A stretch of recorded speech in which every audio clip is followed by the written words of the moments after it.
Hello दोस्तों, कैसे हैं आप सब। आज हम लोग देख रहे हैं ह्यूमन एनाटॉमी एंड फिजियोलॉजी की। टॉपिक है हमारा एनिमल सेल के पार्ट सेकंड। एक पार्ट हमने ऑलरेडी यूट्यूब पे अपलोड कर चुका है। तो आज पिछले वीडियो में हम लोग देखे थे कि बेसिक स्ट्रक्चर ऑफ सेल क्या होते हैं, बेसिक फंक्शन ऑफ सेल क्या होते हैं, सेल का वर्क क्या होता है।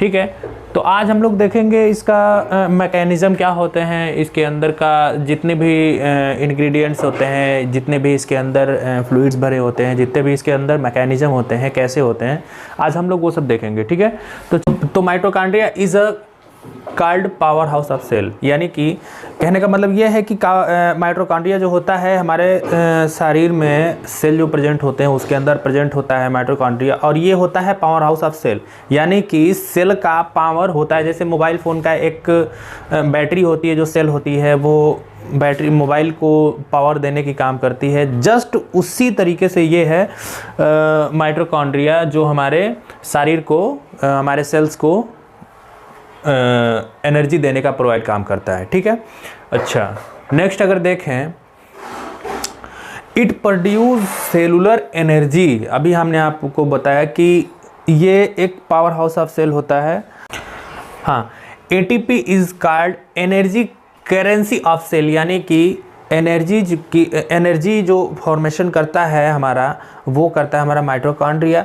इसके अलग अलग फंक्शंस होते हैं, कौन क्या वर्क करता है, कौन कैसे वर्क करता है, वो सबका अपना अपना काम बटा है कि तुम ये काम करोगे, तुम ये काम करोगे और तुम ये काम करोगे। एरोबिक रेस्पिरेशन, यानी कि इसको चलाना, जैसे हमारा रेस्पिरेटरी सिस्टम होता है कि सांस लेना और छोड़ना, इनहेल करना और एक्सहेल करना, तो उसी तरह सेम होता है एरोबिक रेस्पिरेशन। ठीक है, अब नेक्स्ट पॉइंट अगर देखते हैं तो protein synthesis also take place in the mitochondria. अभी हमने आपको बताया कि एनर्जी जो मिलता है हमारा, ये हमारा माइटोकॉन्ड्रिया से ही मिलता है, माइटोकॉन्ड्रिया ही देता है, बनाता है, सिंथेसिस करता है। ठीक है, नेक्स्ट हम लोग देखते हैं स्ट्रक्चर ऑफ माइटोकॉन्ड्रिया। अब हम लोग माइटोकॉन्ड्रिया को थोड़ा सा डीप में देखेंगे कि आखिर इतना काम कर रहा है तो ये है कौन। ठीक है, डीप में थोड़ा अगर चलें तो ये लिखा है माइटोकॉन्ड्रिया आर डबल मेम्ब्रेन। जरा ध्यान से देखिएगा, इसमें डबल पतले पतले मेम्ब्रेन होते हैं। ये कैप्सूल टाइप में होता है, हाफ जूते टाइप में होता है। ठीक है, तो इसमें प्रेजेंट होता है डबल मेम्ब्रेन। ठीक है, जैसे अभी हम आपको ओवरव्यू दे देंगे कि कैसे होता है। अभी हमने आपको बताया कि दो डबल मेम्ब्रेन होते हैं, एक होता है इनर मेम्ब्रेन, एक होता है आउटर मेम्ब्रेन। ठीक है, outer membrane and inner membrane कितने, फिर से हम बता रहे हैं कि हमारे माइटोकॉन्ड्रिया में कितने मेम्ब्रेन होते हैं, तो दो मेम्ब्रेन होते हैं, एक इनर मेम्ब्रेन एंड एक आउटर मेम्ब्रेन। चलिए, ठीक है, inner membrane from finger like, जैसे फिंगर लाइक होता है, जैसे ऐसे ऐसे ऐसे ऐसे होता है, जैसे हम यहाँ 5 उंगली जोड़ दें ना, ऐसे ऐसे ऐसे ऐसे ऐसे ऐसे फिंगर लाइक होता है, उसके इनर मेम्ब्रेन की बात कर रहे हैं। आउटर मेम्ब्रेन तो बिल्कुल बाहर ईंटे जैसे होता है, यानी कि कैप्सूल जैसे होता है। ठीक है, तो माइटोकॉन्ड्रिया के स्ट्रक्चर को हमने आज डीप में देखा। फिर से एक बार हम रिपीट कर रहे हैं कि इसमें डबल मेम्ब्रेन होते हैं। डबल मेम्ब्रेन के साथ साथ हमने ये बताया कि इसमें inner membrane and outer membrane होते हैं। ठीक है, और इसमें जो इनर मेम्ब्रेन होता है वो फिंगर लाइक स्ट्रक्चर होता है। Finger like structure like means कि ऊपर नीचे ऐसे स्ट्रक्चर लाइक में होता है। अभी हम आपको दिखा देते हैं।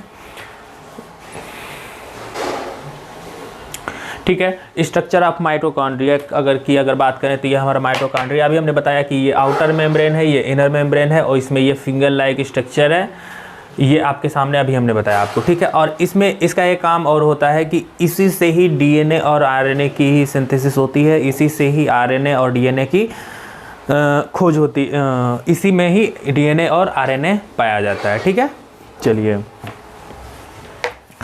ठीक, अब सेल के अंदर ही प्रेजेंट होता है गल्जी अपरेटस। गल्जी अपरेटस का मतलब क्या होता है? गल्जी अपरेटस एक ट्रांसपोर्टेशन का काम करता है। गल्जी अपरेटस का मेन बेसिकली कार्य ये होता है कि ट्रक से इधर से उधर माल पहुंचाना और इधर से इधर माल पहुंचाना। ठीक है, यानी कि इंफॉर्मेशन या कोई भी सिस्टम जो हमारे शरीर में चलता है, किसी न किसी कारण से चलता है, किसी न किसी सिस्टम से चलता है, तो गल्जी अपरेटस का ये मतलब होता है कि गल्जी अपरेटस का एक तरफ से एनर्जी एटीपी या ऑक्सीजन लेके जाना और सरकराज लेके जाना, यानी कि जो हमारे खाना खाते हैं, फूड्स खाते हैं, उसमें जो भी एनर्जी मिलता है, जो भी मिनरल्स होते हैं, उसको कैरी करके लेके जाना और गल्जी अपरेटस को दे देना, और गल्जी अपरेटस से जो भी इंफॉर्मेशन होता है वो ले जाके ब्रेन तक पहुंचाना with the help of veins, with the help of nervous tissues. ठीक है, तो इसकी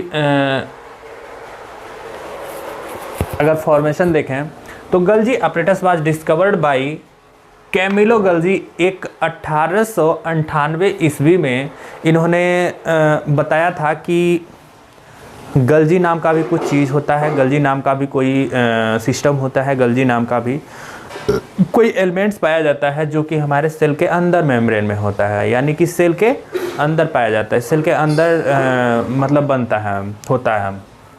ठीक है, और ये ट्रांसपोर्टेशन का काम करता है। गल्जी अपरेटस ने ही बताया था, इसकी खोज करी थी। ठीक है, टू परफॉर्म पैकेज, अभी हमने बताया कि ट्रांसपोर्टेशन का काम करता है, पैकेजिंग करता है एंड उसको कैरी करता है, यानी कि उसको ढोता रहता है। ठीक है, इधर से उधर ढोता है, उधर से इधर ढोता है, जहाँ भी उसको, जैसे जिस कॉलम से, जिस एरिया से, यानी कि हम पेट पे खाते हैं, मतलब पेट में जाता है हमारा फूड्स, वहाँ डिकम्पोज होता है, उसका ब्रेकडाउन्स होता है, उसमें से निकलता है मिनरल्स, उसमें से निकलता है ढेर सारे एनर्जी मटेरियल्स निकलते हैं, जो कि गल्जी अपरेटस को कैरी करके और अदर हमारे बॉडी टिश्यूज़ तक लेके जाता है, हमारे अदर बॉडी सेल्स तक लेके जाता है। फिर माइटोकॉन्ड्रिया उसको सिंथेसिस करके और उसका minerals, ATP, ADP, RNA, DNA जो भी बनाना होता है सब उसको ब्रेक डाउन करता है। ठीक है, जैसे कि ट्रांसपोर्टेशन के एक शहर से दूसरे शहर में ट्रक से माल जाता है और उसको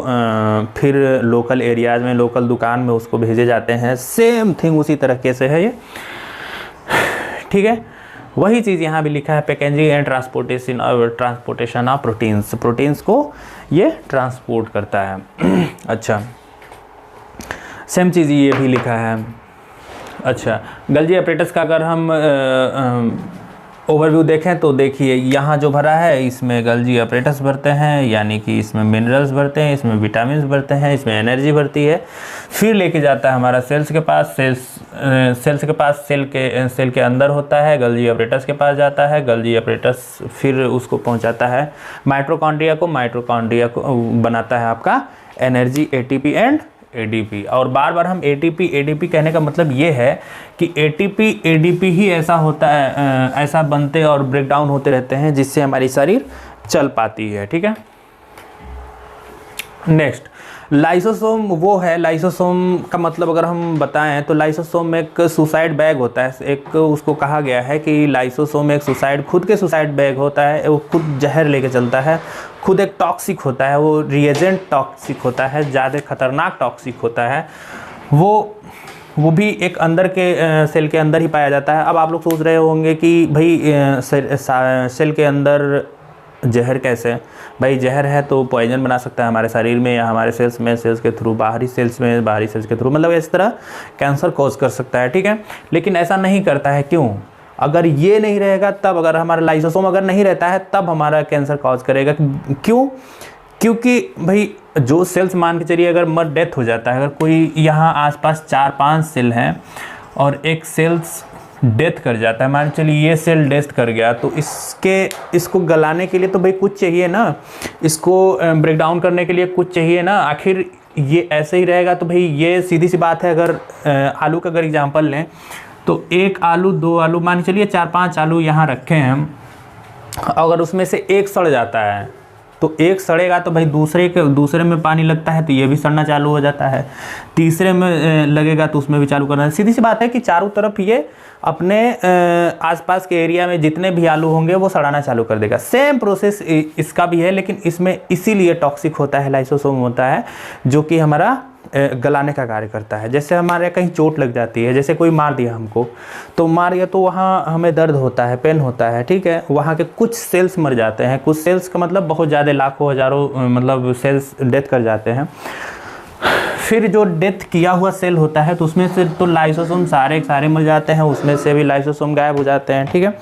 तो लाइसोसोम गायब जब हो जाते हैं तो उसके बगल के जो बगल में जो लाइसोसोम प्रेजेंट होते हैं वो अपना लाइसोसोम उसके ऊपर धीरे धीरे अप्लाई करने लगते हैं, धीरे धीरे उस पर छोड़ने लगते हैं कि उसकी जो इम्यूनिटी है जो उसकी कम हो, और ये जो सेल ब्रेक हो गया है ये धीरे धीरे गलना स्टार्ट हो। लाइसोसोम धीरे धीरे छोड़ने लगता है अपना लाइसोसोम की सेल्स की हमारा धीरे धीरे ये गल सके, ठीक है। उसी तरीके से हमारा घाव भी सही हो जाता है। मान चलिए कहीं कट पिट जाता है तो वहाँ के अगल बगल के लाइसोसोम धीरे धीरे उसको छोड़ते रहते हैं, धीरे धीरे हमारा वो कवर अप होता रहता है, ठीक है। देखिए अभी हमने आपको बताया कि lysosome are called suicide bag of cell. Suicide bag cell का जो होता है वो एक लाइसोसोम होता है, अभी हमने आपको बताया। और नेक्स्ट इसका पॉइंट अगर देखें तो this are vessels form by Golgi apparatus, ठीक है। ये भी गल्जी apparatus ने इसका नामकरण किया था। और देखिए लाइसोसोम की जो भी स्ट्रक्चर होती है ये पृथ्वी लाइक स्ट्रक्चर आप जो देख रहे हैं ना, ये कोई पृथ्वी नहीं है, ये हमारे शरीर के सेल के अंदर प्रेजेंट रहने वाले गल्जी लाइसोसोम है। ये जो आप देख रहे हैं ना, ये जो पृथ्वी लाइक स्ट्रक्चर है ये हमारा लाइसोसोम है, जिसमें कि टॉक्सिक भरा है, एंजाइम्स भरे हैं, सिंगल वॉल मेम्ब्रेन होता है। भाई डिस्टर्बेंस होगी इसको कि अब अगर ये अनकंफर्टेबल फील कर रहा है तो ये सीधी सी बात है अपने मेम्ब्रेन को तोड़ देगा, ब्रेक डाउन कर देगा, ठीक है। तो इसके जितने भी आसपास जैसे सेल्स होंगे, सेल्स में प्रेजेंट होंगे, जैसे माइटोकॉन्ड्रिया हो गया, गल्जी apparatus हो गया, और ढेर सारे मिनरल्स जो होते हैं प्रेजेंट होते हैं, वो इसको अगर ब्लास्ट कर दिया तो ये सारे तुरंत डेथ कर जाएंगे और ये सेल हमारा डेथ हो जाएगा और ये सेल गल जाता है, ठीक है। चलिए डेथ कर जाता है, ठीक है।